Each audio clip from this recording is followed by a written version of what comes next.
Olá, meu amigo, minha amiga, prazer estar aqui com você mais uma vez.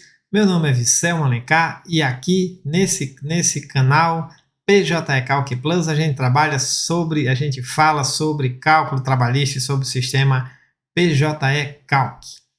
Nesse vídeo eu quero falar com você, falar um pouquinho sobre juros regressivos dentro do sistema PJE Calc, dentro dos cálculos trabalhistas. Mas antes disso, antes de a gente mostrar isso, eu convido você a conhecer a nossa comunidade cct.ensinoplus.com.br. É a maior comunidade de cálculos trabalhistas do Brasil. Lá você vai ter cursos avançados sobre o sistema PJE Calc, você vai passar para um outro patamar nessa matéria. Você vai se diferenciar você fazendo os cursos que a gente tem lá, porque são realmente um outro nível, tá certo? Então, se você quiser realmente dar esse pulo aí, esse upgrade aí na sua carreira, conheça lá cct.ensinoplus.com.br. Pois bem, nesse vídeo nós vamos falar um pouquinho sobre juros regressivos dentro do sistema PJE Calc.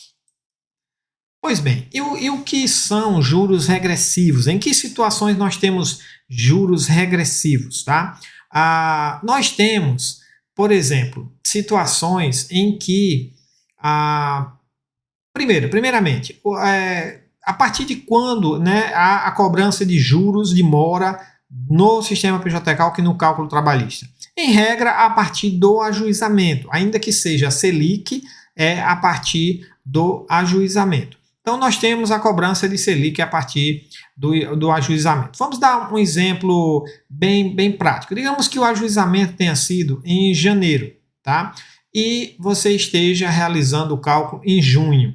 Então, de janeiro até junho, será aplicada essa taxa aí. Digamos que a Selic dê 1% ao mês. Então, você vai ter aí 6% de juros de janeiro até junho. Tá? Isso daí vai ser aplicado sobre o valor total das verbas, sobre o montante das verbas atualizado. Então, você aplica, por exemplo, IPCAE, depois você pega os valores já atualizados pelo IPCAE, lá no ajuizamento, e aplica juros de mora até a data do cálculo. Mas existem algumas situações que, digamos que, nesse mesmo exemplo que eu estou trazendo para você, o cálculo, o processo foi ajuizado em janeiro, mas tem uma determinada verba, um adicional de insalubridade, por exemplo, que foi calculado até março, né, de 2023, por exemplo.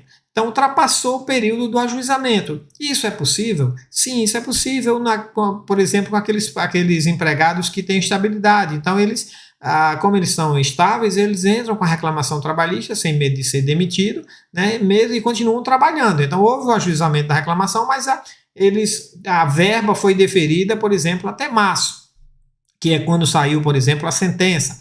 Tá? Então, nesse caso, não faz sentido, né, no exemplo dessa verba, a gente calcular os juros lá do ajuizamento. Por quê? Porque a empresa só está, vamos dizer assim, com relação ao mês de março, de fevereiro e de março, ela só está em atraso desses meses até junho. Não dá 6 meses, só dá 5 meses, 4 meses, 3 meses. Então não é justo você calcular os juros lá do ajuizamento. Esse juro tem que ser regressivo. Então, por exemplo, os juros da verba em maio só vai ser 1%, de maio para junho. Tá? Espero que você tenha compreendido. Então, isso aí são juros decrescentes. Tá? O PJE Calc, na verdade, ele faz isso de forma automática. Eu vou mostrar para vocês aqui como funciona. Então, vamos nesse exemplo aqui. Ó.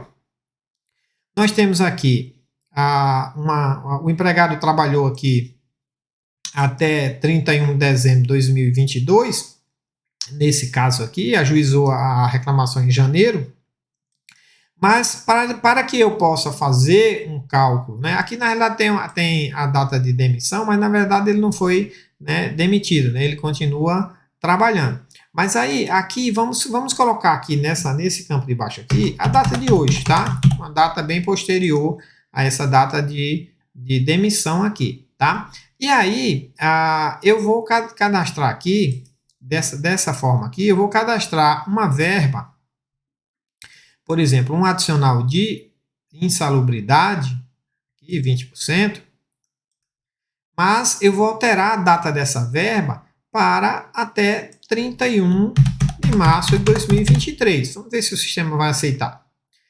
Aceitou, tá? Ele cadastrou a verba aqui até 31 de março de 2023. Então, eu vou liquidar essa verba aqui, esse cálculo, para a gente ver como é que ficou. Só que eu até já liquidei aqui, mas antes disso vamos inserir os juros, né? Para a gente entender melhor, aqui na parte de juros de mora, eu vou colocar aqui, ó, juros simples de 1%, só para ficar mais, para a gente entender essa parte regressiva, tá? Não, aqui eu vou desmarcar isso aqui, ó, eu vou aplicar apenas juros simples de 1%, tá? Só para a gente entender, aqui ó, vai ser a partir do ajuizamento, que foi 1º de janeiro de 2023, né? Tá? A partir olha que ele está dando um erro aqui.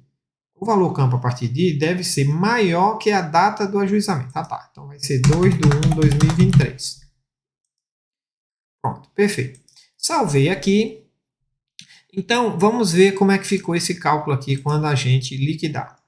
E por que que isso vai acontecer, esse juro regressivo? Vamos imprimir. Vamos dar uma olhada aqui na parte dos juros. Na verdade, eu vou voltar aqui, eu vou imprimir só a parte aqui que trata de juros, ó, juros sobre verbas, para ficar melhor de a gente entender. Pronto. Então aqui, ó, juros sobre verbas. Veja que a taxa de juros aqui, ó, é 4,967, né? E aí ele vem aplicando, ó, em todos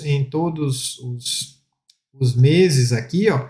Mas aí quando chega aqui, ó, em janeiro, ele começa a decair, ó, cai para 4%, 3% e 2%. Tá? Então, isso é a taxa, a regressão, né? São os juros regressivos. Por que o sistema se comportou assim? Ele se comportou assim porque em cada verba, né? Deixa eu voltar aqui no PJ Calc. Em cada verba que a gente cria, ele vem marcada essa opção aqui, ó, dos juros, aplicar a súmula 439 do TST, não. O que é que essa súmula do 439 diz? Né? Essa súmula 439 diz que os juros são do ajuizamento, né? E a correção monetária a partir da data da verba. Tá? Então, do jeito, se eu marcar aqui, ó, sim, se eu alterar essa opção aqui, ele não vai aplicar juro regressivo ainda que a verba ultrapasse a data de ajuizamento. Então, eu vou salvar aqui só para você ver a diferença que vai ocorrer. Então, vamos liquidar aqui, ó. Vamos liquidar e vamos imprimir novamente só a parte dos juros de mora, que é o que nos interessa aqui, ó.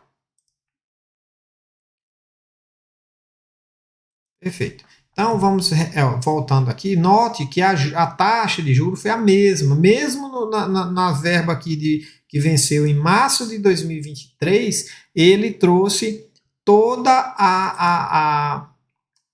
o mesmo juro desde o ajuizamento. Então, se você tiver uma situação que você precisa aplicar o juro do ajuizamento, ainda que essa verba tenha sido cadastrada depois do ajuizamento, né, que ela tenha ultrapassado o ajuizamento, você vai usar essa opção de desmarcar. Isso aí serve para quê? Por exemplo, quando você quer aplicar juros sobre uma parcela de acordo descumprida. A legislação diz que quando o acordo é descumprido, o juro de mora não é do vencimento da parcela, tá, que está em atraso, é do ajuizamento. Está lá na Lei 8.177, é do ajuizamento. Então, se você quiser fazer isso, você cadastra essa parcela, né, e obviamente ela vai ser cadastrada depois do ajuizamento da reclamação, e você desmarca essa opção aqui no PJ Calc, aqui dentro da verba,